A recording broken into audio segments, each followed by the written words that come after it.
palavra esta manhã, que é aprender a largar o fardo da culpa. Porque nós muitas das vezes aceitamos o perdão de Cristo, mas não conseguimos largar a culpa.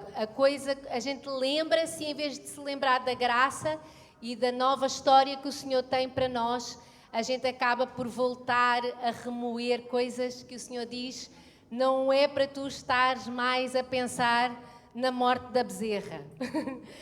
Então, todos nós fizemos coisas erradas, todos nós ainda fazemos coisa errada. E a palavra do Senhor, Paulo diz, olha, não é porque Deus perdoa que nós agora vamos continuar a fazer coisa errada todos os dias. Nós queremos andar com o Espírito Santo de tal maneira que Ele nos ensine a vencer as tentações, mas uma coisa que nós precisamos é de aprender a realmente largar não apenas o fardo do pecado, que é mas o fardo da culpa, que é o outro. Então, esta manhã eu queria falar com vocês acerca do fardo da culpa, que nós precisamos de uma vez por todas dizer, Pai, carrega, leva, né? Eu não quero isto. E eu quero ler com vocês, são 25 versículos de 2 Samuel 12, e vamos ler e a palavra do Senhor vai falar aos nossos corações. Amém. O Senhor mandou o profeta Natã contar esta história a Davi. Havia 2 homens numa cidade, um deles bastante rico, possuindo rebanhos de cordeiros e manadas de vacas. O outro, muito pobre, que tinha apenas uma pequena ovelha que conseguira comprar e que criar em casa. Crescera com os seus próprios filhos, muitas vezes tirara do prato para lhe dar de comer. Dera-lhe a beber do seu copo, dormira no seu regaço como uma filha. Recentemente chegou à casa do rico um hóspede. Contudo, em vez de ir matar um cordeiro do seu rebanho para dar de jantar ao viajante, foi buscar a ovelha do pobre, assou-a e serviu-a ao convidado. Davi ficou furioso ao ouvir aquilo. Juro pelo Deus vivo que quem quer que fizesse uma coisa semelhante haveria de morrer. Haveria de pagar 4 ovelhas pela que roubou e por não ter tido misericórdia. Foste tu, esse homem rico, disse-lhe Natã.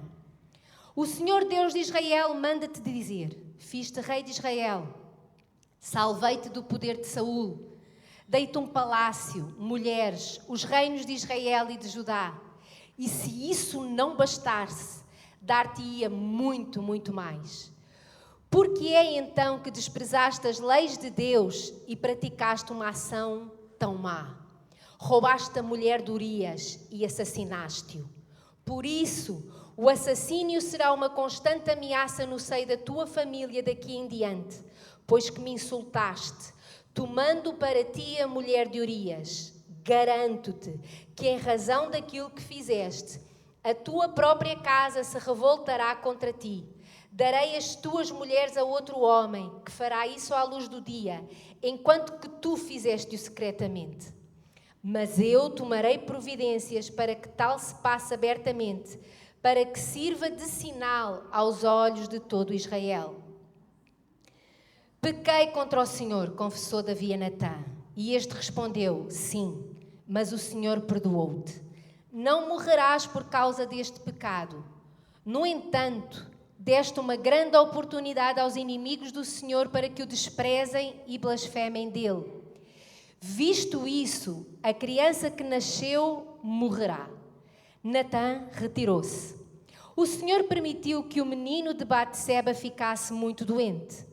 Davi implorou a Deus que lhe poupasse o filho. Deixou de comer e a noite inteira ficou prostrado no chão perante o Senhor. Os líderes da nação imploravam-lhe que se levantasse e fosse comer com eles, mas sempre recusou. Então, ao fim de 7 dias, o bebê morreu. Os criados tinham receio de lhe dizer, se ele estava daquela maneira quando a criança se encontrava doente, o que não será quando lhe comunicarmos que já faleceu? Davi, no entanto, reparando naqueles sussurros, viu bem o que acontecera. A criança morreu? Perguntou. Sim, já faleceu. Então, Levantou-se, foi-se lavar, arranjou o cabelo, mudou de roupa, dirigiu-se ao tabernáculo e adorou o Senhor. Regressou ao palácio e comeu. A criadagem estava atônita. Não percebemos nada, disseram-lhe. Enquanto a criança estava com vida, choraste, recusaste comer. Agora que ela está morta, acabaste com o choro e tornas a comer? Se eu jejuei e chorei enquanto a criança vivia, é porque eu pensava assim: pode ser que o Senhor me faça a graça de permitir que o bebê sobreviva. Mas por que razão haveria eu de continuar a jejuar depois dele morrer? Poderia eu fazê-lo ressuscitar? Eu sim poderei ir ter com ele, mas o menino não vem ter mais comigo. Depois foi consolar Batseba. Tornando a dormir com ela, nasceu-lhe outro filho, a quem chamou Salomão. O Senhor amou a criança e mandou abençoá-la através do profeta Natã. O rei chamava o menino Jedidias, que quer dizer amado do Senhor, devido ao interesse que o Senhor manifestou. Ó Senhor, muito obrigada pela Tua palavra, Senhor, que não é apenas uma história recontada, mas é algo, Senhor, que nós podemos aprender, é algo com que nós nos podemos alimentar, Senhor. Que o Teu Espírito possa falar aos nossos corações tudo aquilo que nos vai edificar, tudo aquilo que nos vai encorajar e tudo aquilo que nos vai consolar. Em nome de Jesus. Amém. Então todos nós conhecemos a história de Davi, ele realmente violou Batseba, mandou matar o marido dela quando soube que ela estava grávida e o bebê nasceu. E a gente sabe pela história que o bebê nasceu e ele estava a viver como se nada fosse. As coisas parece que estava a acontecer tudo bem. E a primeira personagem que nós vemos aqui é Natã. Não é a primeira vez que Natã aparece com Davi. Natã já era um profeta que tinha conversado com Davi outras vezes, já era um profeta consolidado em Israel. E eu quero vos dizer que o profeta Natã, ele não sofreu o fardo da culpa. Porque o que é que acontece? Ele muitas das vezes poderia ter pensado assim: eu sou o profeta desta nação e permiti que o rei fizesse o que fez. Quantas vezes é que a culpa vem não a quem fez, mas àqueles a que as coisas acontecem à volta, e a gente pensa assim: onde é que foi que eu falhei? Eu lembro-me, o irmão do meu avô suicidou-se há uns anos atrás e o meu avô, como irmão, ele sofreu, ele dizia assim: como é que eu não reparei no sofrimento que o meu irmão estava a ter? Mesmo dentro da igreja, nós criamos os nossos filhos no nome do Senhor, ensinando o caminho em que devem andar. E muitas das vezes eles chegam a uma idade e eles afastam-se dos caminhos do Senhor. E a culpa vem sobre os nossos irmãos que dizem assim: onde é que foi que eu errei? Muitas das vezes dentro da igreja nós temos casais em que há um divórcio e há sempre a culpa vem, mesmo quando a gente sente que onde é que foi que eu errei.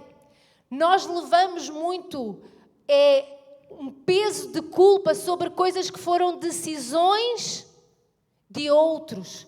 Muitas das vezes, como líderes, como discipuladores, nós levamos, a pessoa saiu dos caminhos do Senhor, saiu da igreja e a gente diz assim: a culpa foi minha, o que é que eu não fiz? E o pior é que nós aceitamos isso muitas das vezes como o Senhor está-me a dar um puxão de orelhas. A palavra do Senhor diz em Apocalipse 12:10 que o acusador dos nossos irmãos é Satanás, nunca Deus. E muitas das vezes nós carregamos culpa porque alguém saiu dos caminhos do Senhor. Se eu não fiz nada pela vida dele, realmente. Mas se a gente fala, se a gente ama, se a gente demonstra, se a gente aconselha, o que a pessoa faz é decisão dela. Davi conhecia a palavra do Senhor, conhecia o Pentateuco, Davi escrevia salmos. A culpa é do profeta. O profeta devia ter ouvido do Senhor quando ele adulterou. Até ele ainda teve tempo ainda de matar Urias e o profeta não ouvia do Senhor. Quantas vezes nós levamos cargas de culpa do pecado de outros? Muitas vezes alguém é infiel no casamento e a resposta mas ela não deve ter-lhe dado o que ele precisava. Nós temos que ter o cuidado, porque o acusador dos nossos irmãos nunca é Deus, é o diabo. E muitas das vezes nós somos ferramenta nas mãos do diabo para acusar. E nós vemos, Natan, ele não aceitou a acusação vinda do Senhor. Ele não aceitou. Ele sabia que a culpa nunca seria dele. A culpa foi de quem?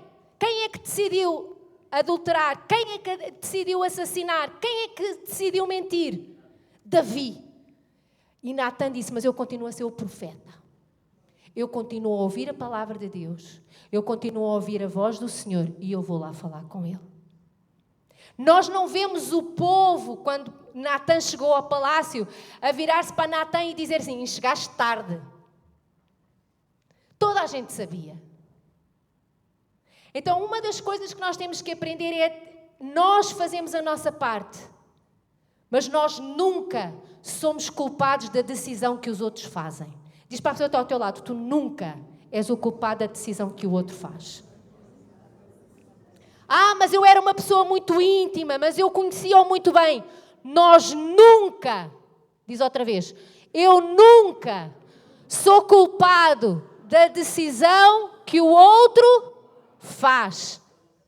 Sabem, nós temos um casal na igreja que não houve nenhuma... Coitados, eles nem podiam dizer que a culpa era das companhias. Adão e Eva tiveram 2 filhos. Um era adorador, o outro era assassino. Onde é que os pais erraram?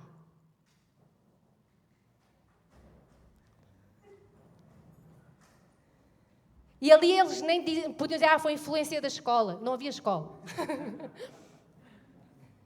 Foi influência dos amigos. Não havia amigos, só havia irmãos. Irmãos e irmãs. Então nós precisamos de largar fardos de culpa, de decisões que foram feitas por outras pessoas, por mais próximas que fossem. E se nós queremos uma igreja saudável, nós precisamos de ser uma igreja cheia de profetas que edificam, encorajam e consolam. Quem se lembra? A gente falou há 15 dias, vocês todos têm isto ainda na mente fresquinho. Nós somos chamados para encorajar, para edificar e para consolar. Então Natan naquele dia foi ao palácio, não foi para consolar Davi, não foi para encorajar Davi, mas foi para edificar na vida de Davi e dizer, olha, a tua vida está em ruínas. Foi para que ele pudesse começar a edificar alguma coisa, foi para lhe avisar, a tua vida está em ruínas, mas o Senhor te perdoou. E o interessante, porque é que nós tão facilmente temos tendência para acusar? Vocês viram que Natan começou a contar a história a Davi. E Davi se encolorizou de tal maneira, ele sentiu aquilo, que ele disse assim, epá, esse homem é horrível, tem que dar 4 ovelhas a quem ele roubou, esse pilantra. Viram como Davi, quando estava a contar a história dos outros, a coisa empolava. Então nós temos que ver assim, se Davi, que tinha acabado de fazer aquilo, no momento em que lhe contaram a história, não teve 2 dedos de testa para entender que era dele, passou pela vergonha. Quanto mais nós, muitas das vezes a gente ouve contarem uma história e é tão fácil apontar o dedo. É tão fácil dizer, não, tem que agora roubou uma ovelha, agora tem que devolver 4. Então nós precisamos de aprender a ouvir as coisas, a amar as pessoas, a tentarmos colocarmos no lugar do outro, chama-se em simpatia, a ter compaixão. Não é que a gente aceite tudo, Deus não aceita, mas nós precisamos de demonstrar amor, em vez de fazermos com que elas carreguem um fardo ainda mais pesado. Então nós precisamos de ser mais gentis uns com os outros. E saber que todos nós temos lutas e nós temos que ser daqueles que, em vez de colocarem mais peso, a gente tem que aprender a consolar, a encorajar e a edificar. E quando Davi deu a sua sentença, ele deveria de morrer e devolver 4 ovelhas, Natan disse: esse homem és tu, vem. Que vergonha! E quando alguém nos diz que nós precisamos de largar pecado, mentira, aquilo que andamos a fazer, quem é que fica feliz quando te dizem tu estás errado? Eu detesto.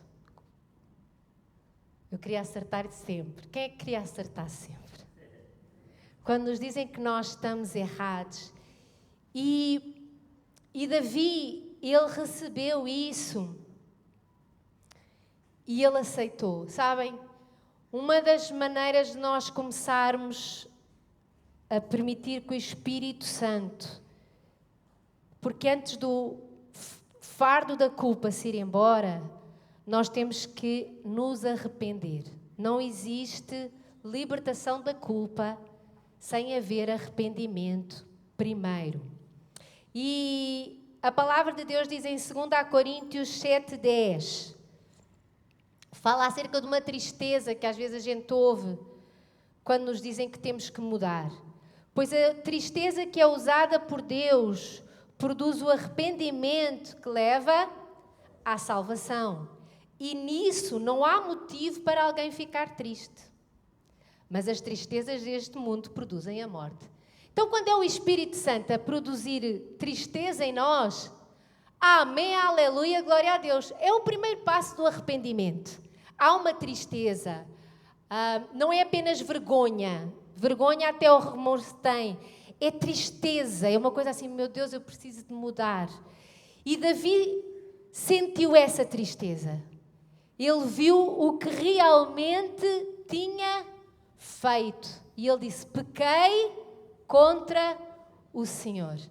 Ele reconheceu, realmente eu tenho que pedir perdão. Eu errei contra o Senhor. E é o primeiro passo. Diz em 1 João 1 dos versículos preferidos do vosso pastor, se dizemos que não temos pecados, estamos nos enganando e não há verdade em nós. Mas se confessarmos os nossos pecados a Deus, Ele cumprirá a sua promessa e fará o que é correto. Ele perdoará os nossos pecados e nos limpará de toda a maldade. Romanos 8, 1 e 2. Agora, já não existe nenhuma condenação para as pessoas que estão unidas com Cristo Jesus, pois a lei do Espírito de Deus que nos trouxe vida por estarmos unidos com Cristo Jesus, livrou-te da lei, do pecado e da morte. Então, queremos nos sentir leves. Chora tudo o que tu tens que chorar perante o Senhor. Pede a Deus perdão pelos pecados e decide largá-los. O Senhor diz, quando tu decides largá-lo, Ele próprio vem, perdoa-nos dos nossos pecados e nos limpa da nossa maldade. Então nós precisamos de começar por aí.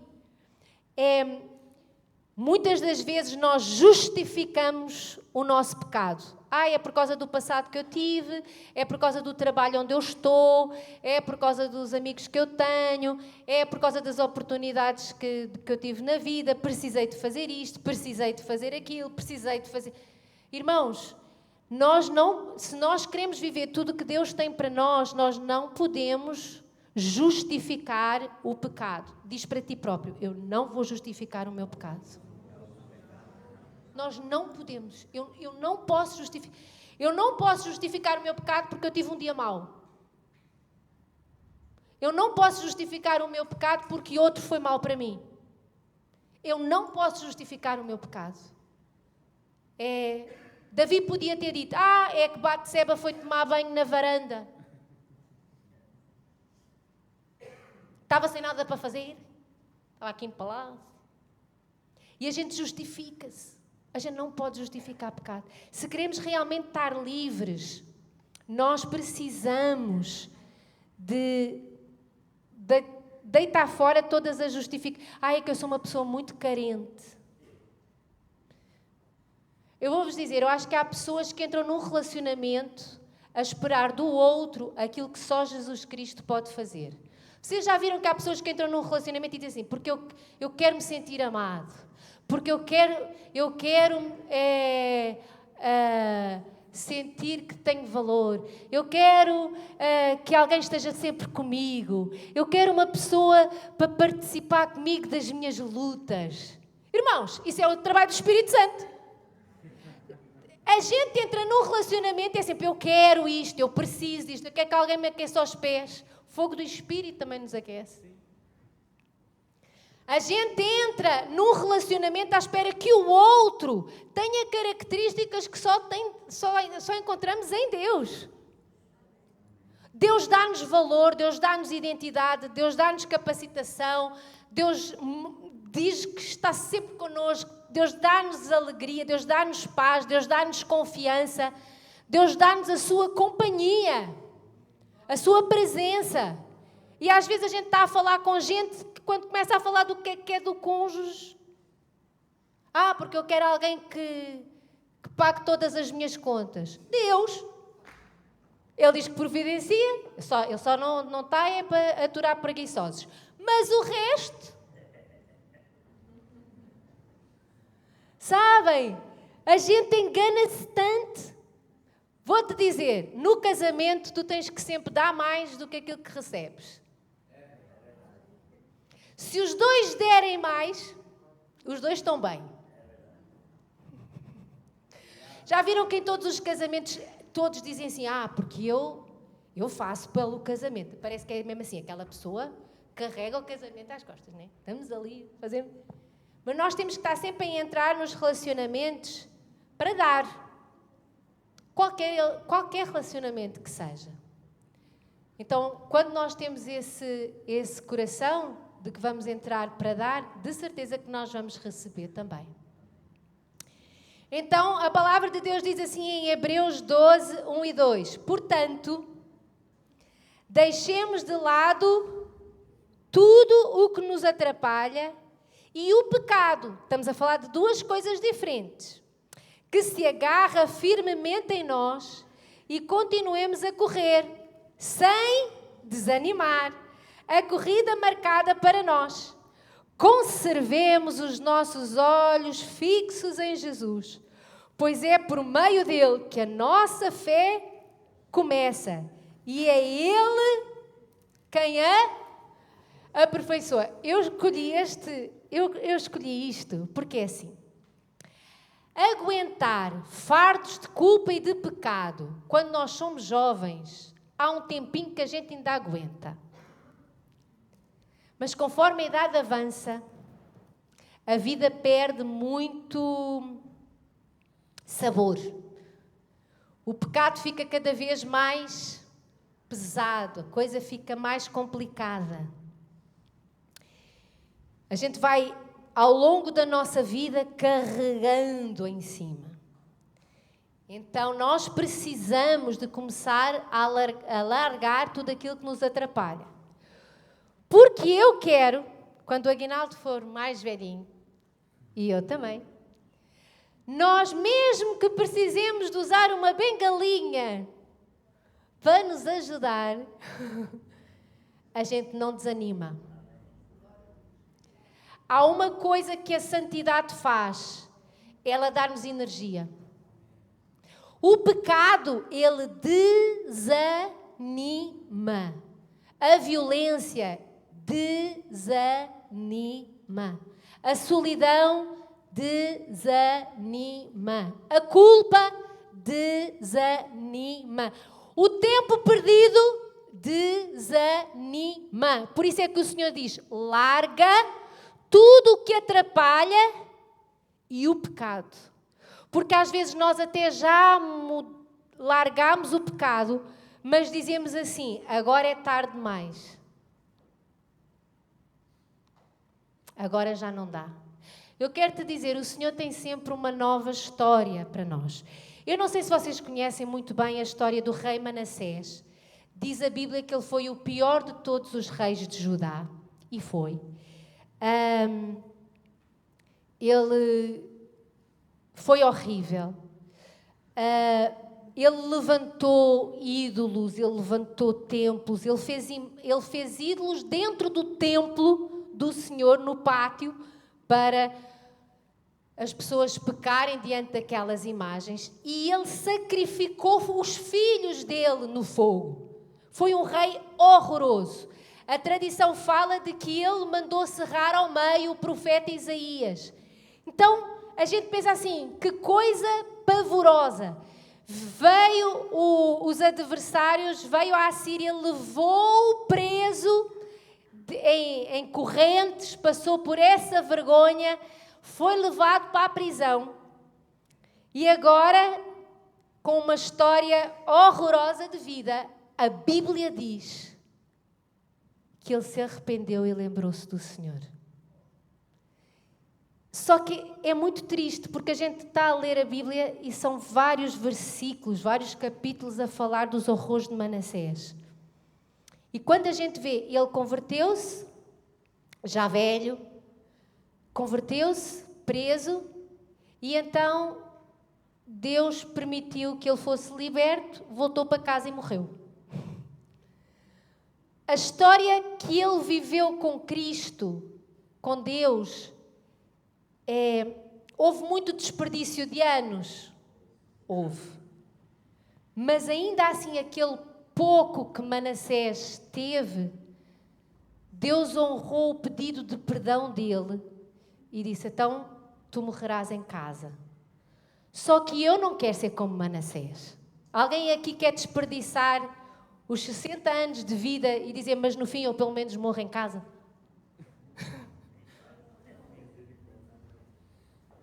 É que Deus dá sempre a oportunidade. Mas eu não quero perder tempo. E nós precisamos, às vezes o que atrapalha são amizades. Às vezes o que atrapalha é o lugar onde nós estamos a trabalhar. Às vezes o que atrapalha é a nossa língua.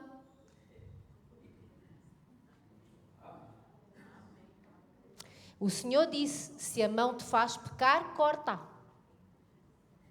Alguém aqui acha melhor eu entrar no céu sem língua do que no inferno com esta que eu tenho?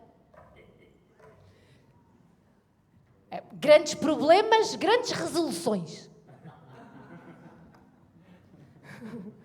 Irmãos, o filho do pastor Paulo, ele durante uma altura ele estava a ter problemas com pornografia porque tinha o computador em casa, no quarto. E ele um dia falou com o pai e disse: a partir de agora o computador vai ter que estar na sala, que é para eu conseguir vencer. O computador atrapalhava. O que é que atrapalha? O que é que tu tens que largar? Há pessoas que não podem ficar sentadas no sofá depois da 1h, porque à tarde ou à noite está toda a casa acordada, elas podem estar a ver televisão. A partir da 1h, os canais aparecem, o dedo foge para o outro lado. Então têm que aprender a tomar um valeriana, um chazinho de camomila, que é para ir para a cama às 11h30. Amém? O que é que atrapalha? Há pessoas que têm inveja da vida dos outros.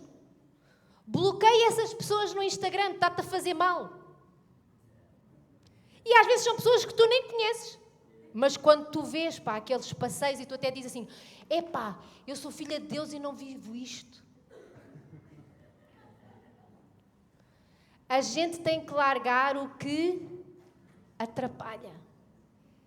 E às vezes uma coisa que atrapalha muito é culpa. A gente já largou o pecado, Deus já perdoou e a gente carrega com a culpa. Carregamos com a culpa das decisões dos outros, carregamos com a culpa de decisões que nós fizemos no passado e a coisa não anda para a frente. Como é que a gente sabe que Davi conseguiu lidar com a culpa? Primeiro, ele foi orar pelo fruto do pecado. O fruto do pecado foi este bebê que nasceu e que estava doente. E ele começou a orar e ele disse, Senhor, se houver maneira.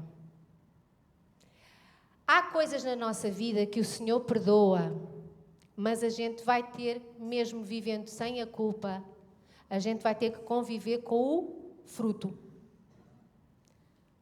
Vamos ser sempre divorciados, vamos ser sempre mães solteiras, vamos ser sempre pessoas que já passaram com o nome sujo no Banco de Portugal.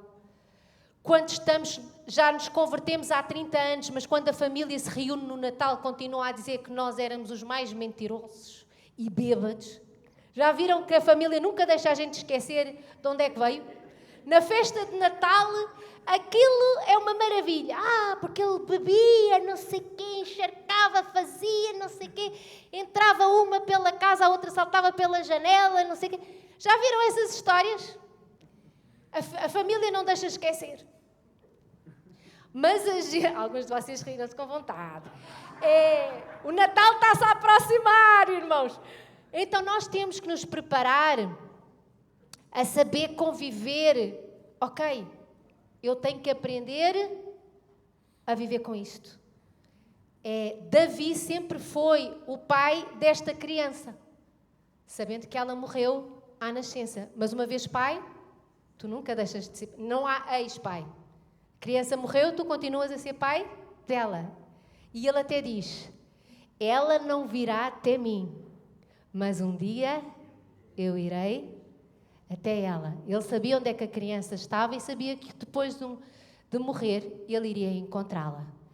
Então nós precisamos de orar e ver o que é possível. Às vezes, Deus já nos perdoou, mas a dívida no banco continua. Quem é que vai ter que pagar essa dívida? Então há coisas que nós vamos sofrer consequências. Deus disse, olha, eu perdoo-te, mas vai haver consequências.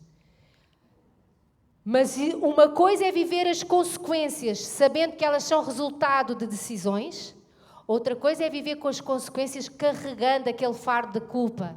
Que é aquele, mas se eu não tivesse feito, mas ai que burra que eu fui, ai o tempo que eu perdi, oh fado, oh vida, oh tábuas no meu caixão. Irmãos, o que é que aconteceu quando a criança morreu? Ele lavou-se e foi para o templo adorar o Senhor. Nós precisamos de aprender. Há coisas que eu não posso mudar por causa de decisões que eu fiz. Então vamos lavar a cara, porque ficamos logo mais frescos. Vamos lavar a cara. E vamos ao templo adorar o Senhor. Escondido não há cura. O segredo faz-nos mal. O segredo corrói. Olha o que é que a palavra diz em Salmos 32. Feliz aquele cujas maldades Deus perdoa e cujos pecados Ele apaga. Feliz aquele que o Senhor não acusa de fazer coisas más e que não age com falsidade. Enquanto não confessei o meu pecado, eu me cansava, chorando o dia inteiro. De dia e de noite tu me castigaste, ó Deus, e as minhas forças se acabaram com o sereno que seca no calor do verão. Então Eu te confessei o meu pecado, não escondi a minha maldade. Resolvi confessar tudo a ti e tu perdoaste os meus pecados. Irmãos, a gente precisa entregar tudo ao Senhor, é abrir o nosso coração ao Senhor. Eu vejo muito a luta do apóstolo Paulo. Ele tinha sido assassino. Não é? Ele viveu a intifada judaica do primeiro século. Era morte a quem, não é, professasse que Jesus era o Messias. E ele era pago para matar. Por isso é que quando ele se converte, ele diz assim: dos pecadores eu sou o pior. Eu às vezes penso assim, será que Paulo de vez em quando não tinha aquela seta que vem do maligno para carregar o fardo da culpa e ele aceitava? É porque às vezes a gente pensa que já está bem e de repente a coisa vem. Vem ou não vem? Quando a menos a gente espera, estava ali tão bem no supermercado a fazer compras e de repente lembrei-me do que fiz. E a gente, Então, muitas das vezes não é um ato único na vida, às vezes é um exercício contínuo que a gente tem que aprender a gerir para não fazer mal às nossas emoções e principalmente para não fazer mal ao nosso relacionamento com Deus, nem ao nosso relacionamento com os outros.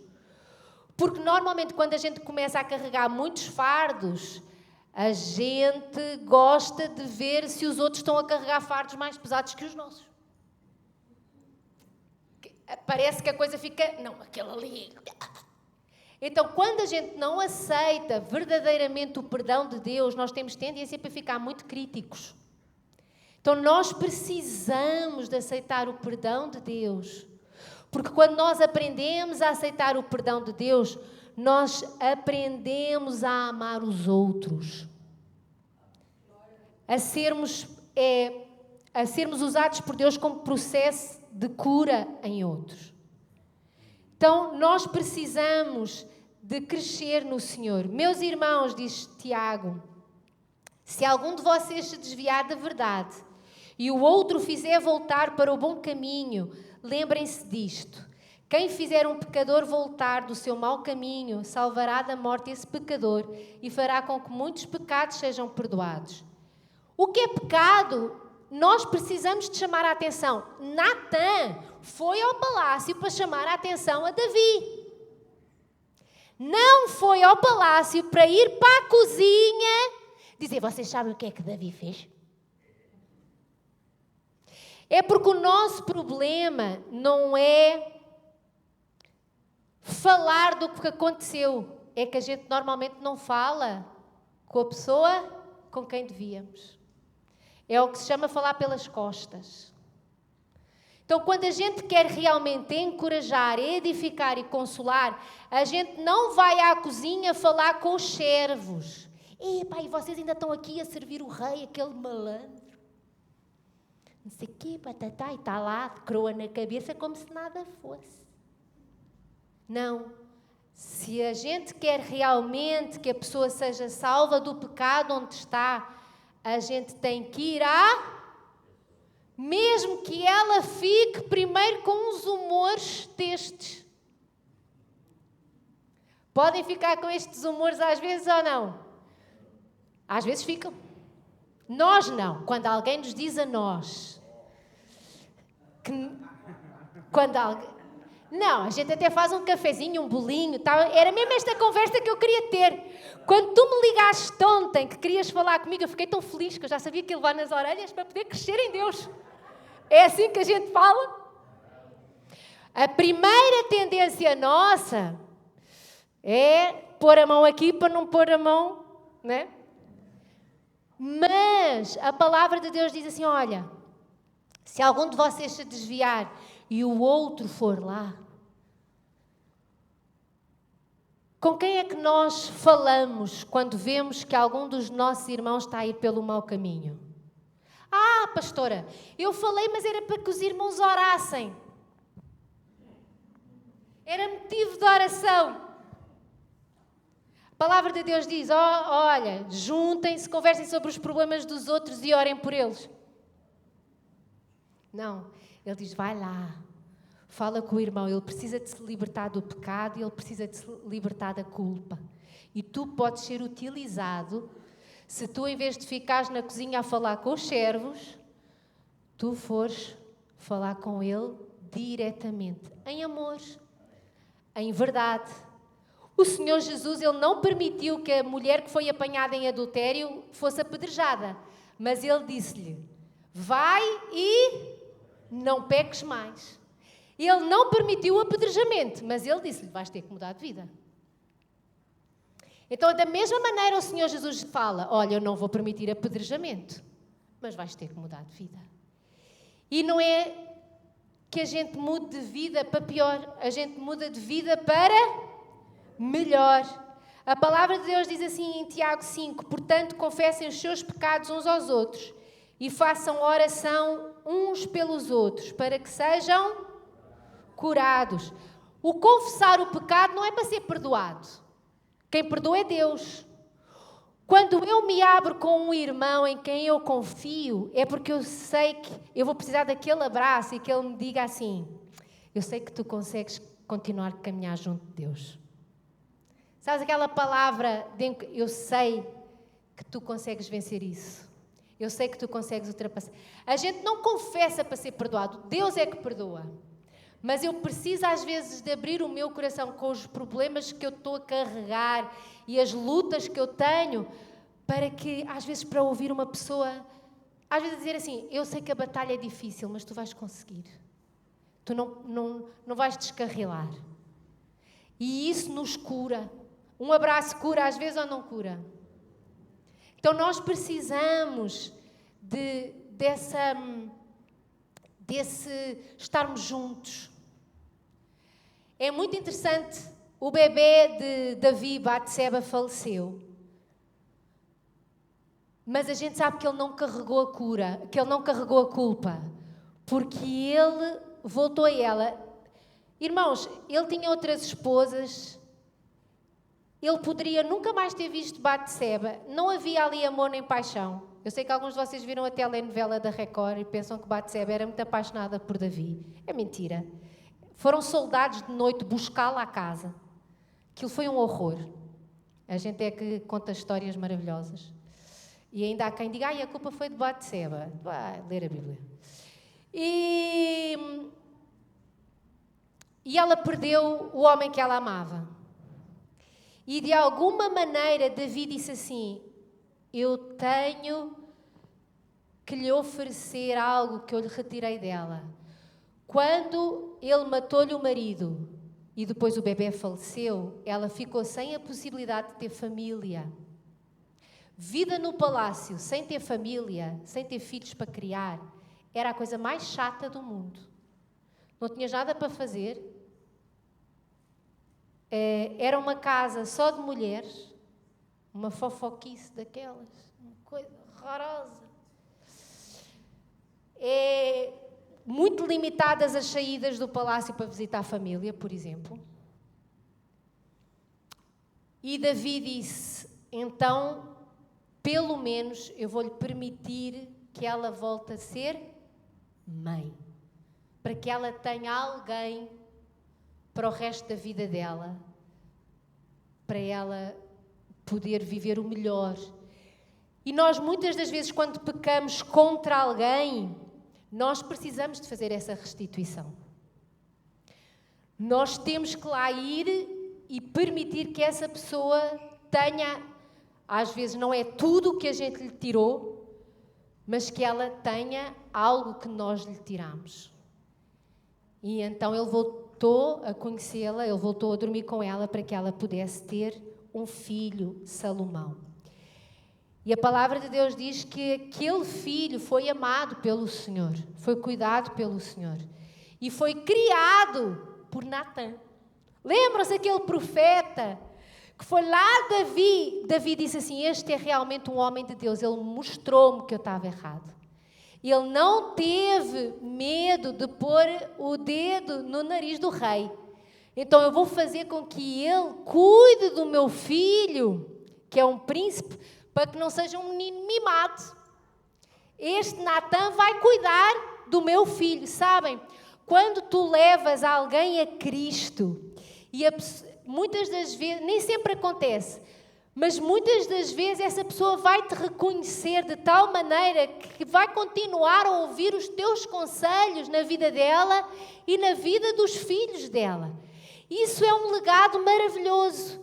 Quando, às vezes a gente fica com tanto medo de falar, de ir dizer verdades, mas é o que eu digo, tem que ser no momento certo, tem que ser à pessoa, tem que ser no lugar certo. Quando nós fazemos as coisas em amor e em verdade e a pessoa sente-se realmente curada nas suas emoções, perdoada e encorajada a viver santidade, nós ganhamos um amigo, ficámos muito mais próximos. Ele agora não era só a cuidar de Davi, ele já estava a cuidar da descendência de Davi. E nós às vezes ficamos com medo e deixamos amigos nossos caírem no precipício, porque a gente não teve coragem de dizer a verdade. O Senhor Jesus, Ele ama todos e Ele tem sempre a coragem de dizer a verdade em amor e a verdade falada à pessoa, não na rodinha para pedir oração. Então nós precisamos de aprender a sermos conselheiros, a sermos profetas, a irmos à pessoa, a falar de encorajamento, consolação, de edificação, que ainda Deus continua a ter um projeto. Para largarmos o fardo do pecado, o fardo da culpa, a gente precisa de Deus para o perdão, mas nós precisamos uns dos outros para a cura. O Espírito Santo faz. Mas Paulo estava lá sozinho, esquecido em casa, quando um Barnabé foi lá buscá-lo e disse: espera lá, Paulo, vim-te buscar, tu estás a precisar de um amigo, tu estás a precisar de alguém que te ajude a entrar neste veio. Então, a culpa, ela é retirada de nós quando nós permitimos que o Espírito Santo nos fale e aceitamos o perdão. Mas não é em casa a ver Netflix. Não é num barzinho a beber cerveja que nós somos curados da culpa. É quando nós andamos uns com os outros. E a palavra de Deus diz assim em 1 João 1,7: porém, se vivemos na luz, como Deus está na luz, então estamos unidos uns com os outros. E o sangue de Jesus, o seu Filho, nos limpa de todo pecado. Vamos nos colocar de pé. A comunhão, ela é muito necessária ao ser humano. Por isso é que o diabo tenta sempre nos colocar sós. Porque ele sabe que se nós andarmos sozinhos, nós vamos demorar muito tempo a cicatrizar. Nós demoramos muito mais tempo a voltarmos, né, todo o ânimo. Hoje nós estamos com 3 irmãos da nossa igreja a correr a meia maratona de Lisboa. Sabem porquê que foram 3? Para se ajudarem. Um puxa pelo outro e depois também há aquele despique para os 3, porque eles não querem ser o pior, não é? Mas na nossa vida tem que ser um pouco assim. A vida é uma maratona. Não basta entrar na corrida. Temos que ter pessoas ao nosso lado que puxam por nós e a gente puxa por eles. Porque nenhuma condenação há para aqueles que estão em Cristo Jesus.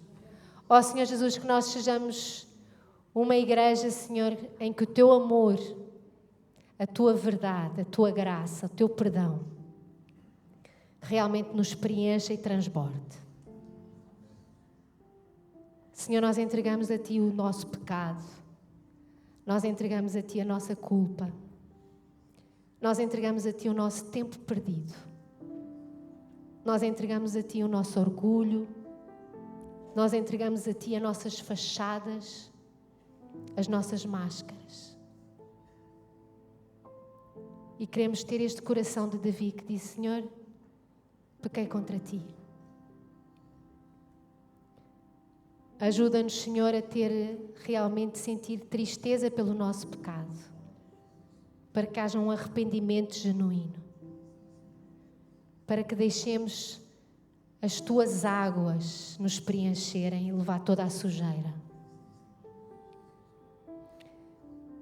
E, Senhor, que as nossas feridas se tornem cicatrizes, que apenas contam histórias, e que as nossas histórias ajudem outros a descobrir que é possível viver uma vida nova, depois de uma vida que não presta. Ajuda-nos, Senhor, a sermos homens e mulheres como Natan, que falamos com o nosso irmão, abrindo o coração, falando daquilo que vem da parte de Deus. E que sempre que estamos juntos, haja restauração. Em nome de Jesus. Amém.